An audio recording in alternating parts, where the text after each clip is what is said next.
Proverbs chapter 15, wasn't it?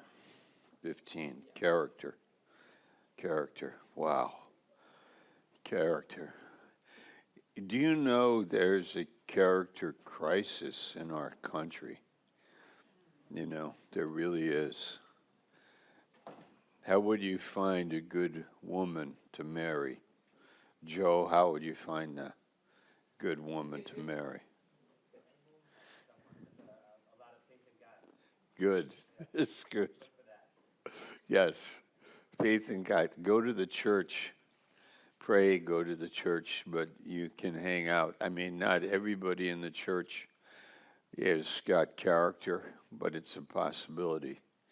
But character is a big problem today in our society, because if you teach people or allow them to be dishonest, then are we surprised that we find ourselves surrounded by dishonest people? If you teach people to break trust, then are we surprised when there's broken relationships, But so character is a big issue, and it's through the new birth that we boast in God, that I have a new heart, and I'm sensitive to what's honest and true, and I want that in my life. So we have a couple of Finnish people over here saying, yes, we agree with that. The world is there out of their minds. Okay, let's go to Proverbs 15, verse 16. Better is a little with the fear of the Lord than great treasure and trouble with it. So let's say Proverbs. Did I say the verse 16? Okay. Proverbs 15:16, Amplified I was reading from. Now, if you go back to the leadership in the world, we have the world and leaders, and they can succeed. They succeed in the context of the system, but do they have character?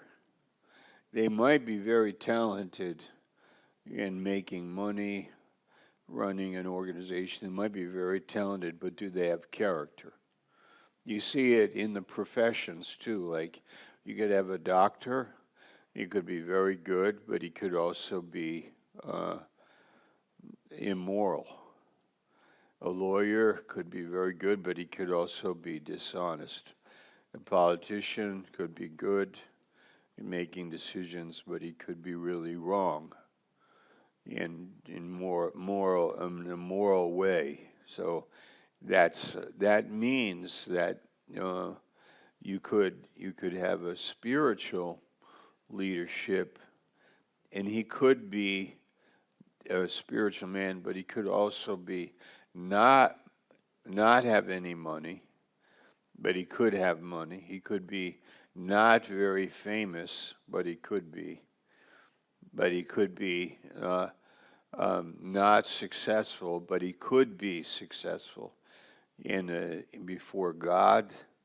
He could be in the eyes of heaven. Remember, Paul said, as known, as unknown, and as known.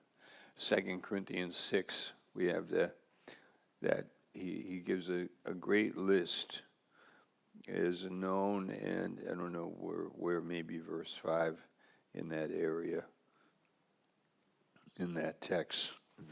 Okay, so he may be not known, but he's known in heaven.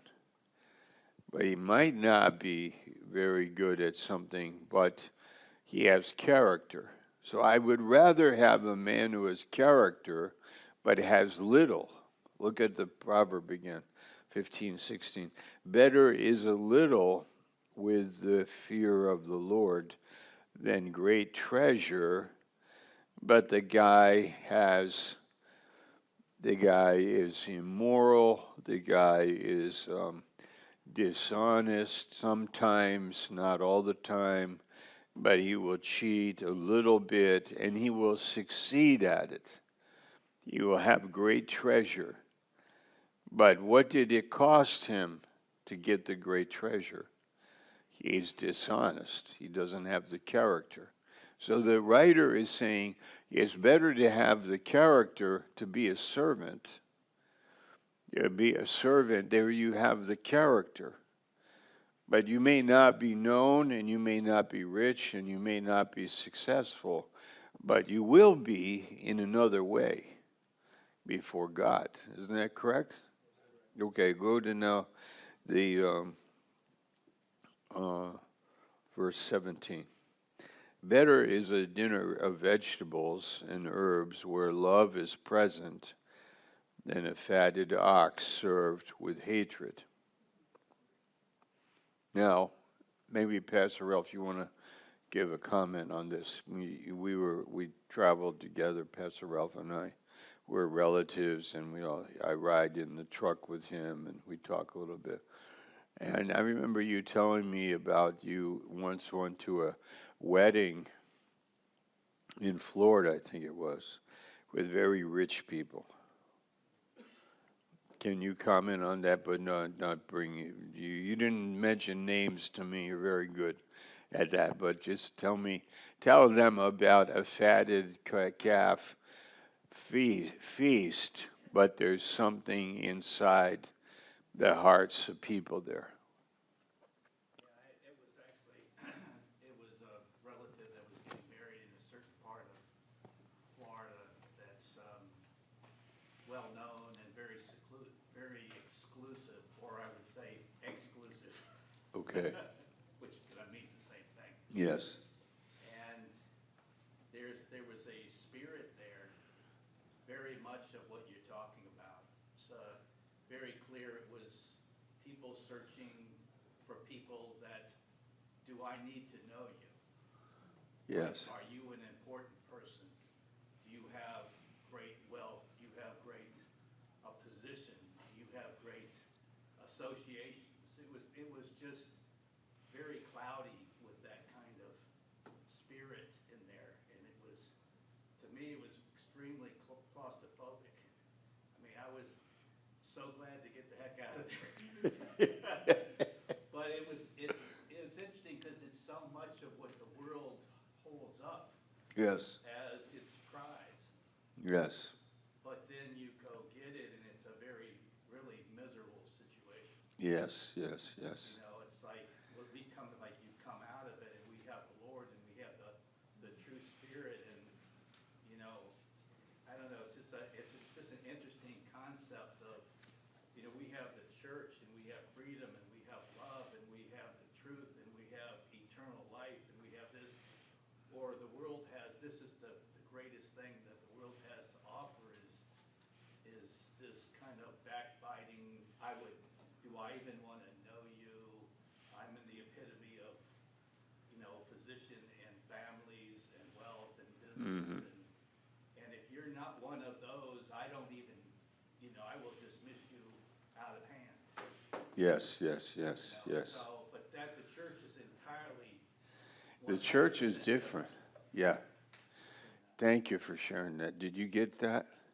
So, many of us maybe have never been in an event like that, but it's like a group of people that are filled with pride. There's a lot of pride, a lot of ego, a lot of comparison, a lot of jealousy, and the spirit of the whole event can be just like this proverb. The cost of the event is like a very expensive event. It's like a fatted calf, okay, versus vegetables. But I once had Thanksgiving in Russia with a brother, and we just had like a chicken, like we sat at a card table, like a makeshift thing, and like a, very like simple means. Like it's fun to be in a place where Like there's no jazz there. It's just humble event, but there's love, you know. It's just beautiful. So if you've been around, you can see. And also our age, I think, maybe, I don't know, like young people, you may hear what we say, but you may not believe it until you learn and you've been there and you see how it goes and the arrogance that people have and how they live and how they talk. Okay? So Jesus is saying this has to be totally different, another spirit. You are a servant, and it doesn't matter. Like, if people recognize you or not, it's not about you. It's about my kingdom and about love. And this love is a love of service. You know, one time, I used to live in Hungary, as you know, and I had a Albanian friend. Mother Teresa was Albanian, and she lived like many years in India, as you know, as a servant, as a Catholic nun, and she was a servant, and she made a vow of poverty. So she didn't own anything, but she had two dresses. The dress she wore, and she had a small bag with her passport in it and another dress, so that she would wash out the one dress, wear the other one, and then wash that one out and wear the other one, and that kind of thing. So he was in the military in Albania, and she was flying in from India, and he met her. His job was to escort her, you know, from the airport into the town. And, you know, she didn't have any luggage because she had made the vow of poverty, of course, you know. But he said, you know, she was just filled with joy. And then on the way, she said, pull over, and then ran up to a house along the highway or the road, and he had to say hello to somebody that she knew. But the point of the story is like this proverb, that I'd rather be with somebody like that, who is a servant, and it's not about them, but it's about God and His will. Like when we get together, what's the will of God? When we get together, how are you doing? What is God saying to you? What is God doing in your life? Like we're after the things of God, you know. So this is an element of our character. Okay, hold on. Go. What's that? Yeah, sure. We might not all do great things, but we can all do little things with great love. Okay, Mother Teresa. We may not do great things, but we can do little things with great love. Very good. Go to verse 18. A hot-tempered man stirs up strife, but he who is slow to anger and patient calms disputes. So,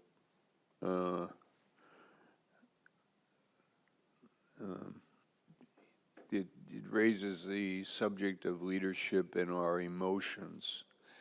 By the way, I really believe leading people by emotions is important, but not those kind. So I do see that passion. There's a person, and there's people, and how does your life affect people, and how about in our emotions? You know, like I think this emotions. There are good emotions and bad ones. There are high level, high quality emotions like joy, love, peace. Those are feelings. And then low quality emotions that are like anger is important. In Mark 3:5, Jesus was very angry. And anger is a part of life. We should be angry about some things, but not hot-tempered.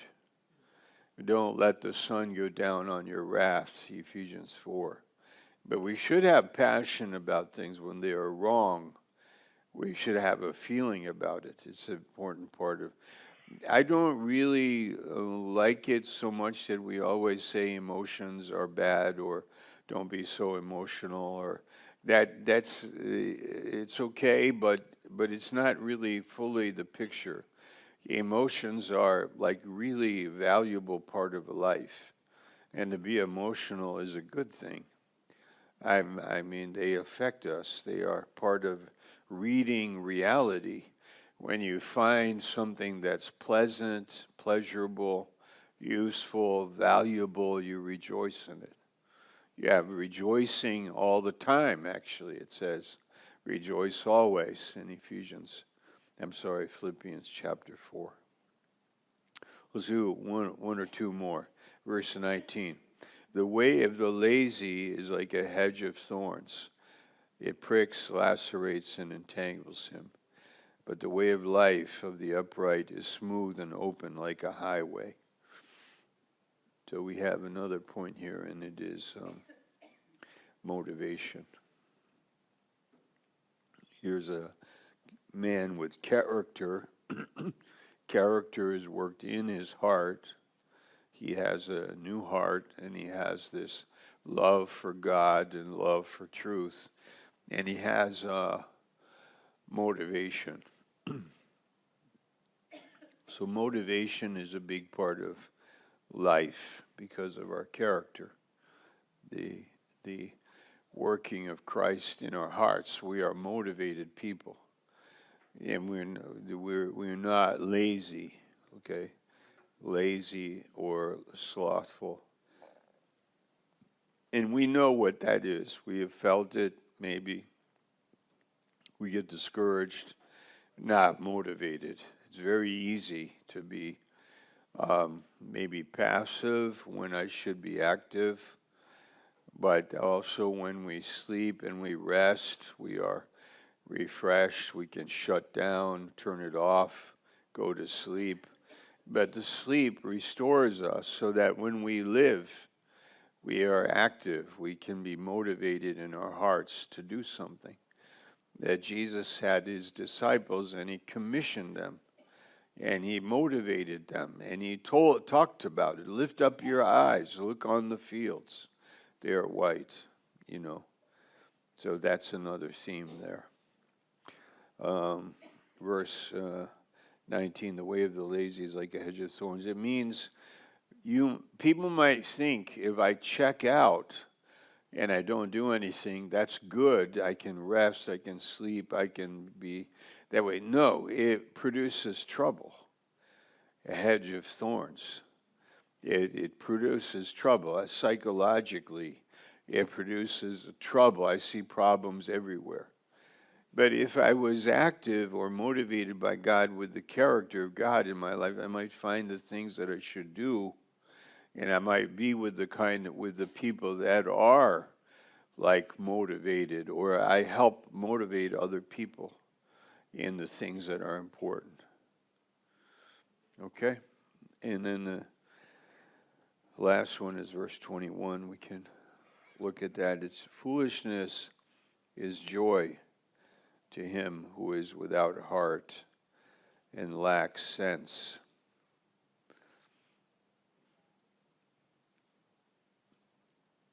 So maybe we'll pick that up later, but that's I don't want to go too fast here, but that's another. We could say this is a problem with people that we can twist things and twist things, put them upside down, things, and call something foolish pleasant. It's verse 21. Foolishness is joy to him who is without heart. Like I go get drunk. Like there's foolishness, but it's joy to me. Like I get it upside down. Like a man, he likes stolen bread. It's sweet, or stolen waters are sweet, or bread eaten in stolen bread is pleasant, okay? How dysfunctional living can become normal for me. I could, like, my selfishness becomes normal, but character building by following Christ gives you a quality of life. And here's the point. When you find that quality of life and you enjoy it, now you're going to influence other people. You're going to help them. Because why are you all wet? Why are you like that? How did you? What's going on? How did you do that? How come you're happy? How come you go to the church? Why are you reading the Bible? Why are you always coming to work and you have this good attitude? What's going on? What happened to you? What's happening to you? It's not anything unusual. It is the character building, the highway of holiness, the way of life that you have found that has put things right. Now, without it, we can twist things, and that which is foolish becomes joyful. Foolish is joyful. I don't know how it is in your King James. What does it say in your King James, sir? Verse 21. Folly is joy. Okay, folly is joy. Weirdness is pleasant, something wrong, I like it, like that kind of idea. All right, so I think you understand that. Okay, all right, so I'm going to ask Pastor Siraj, the two of us will sit up here and we'll take some.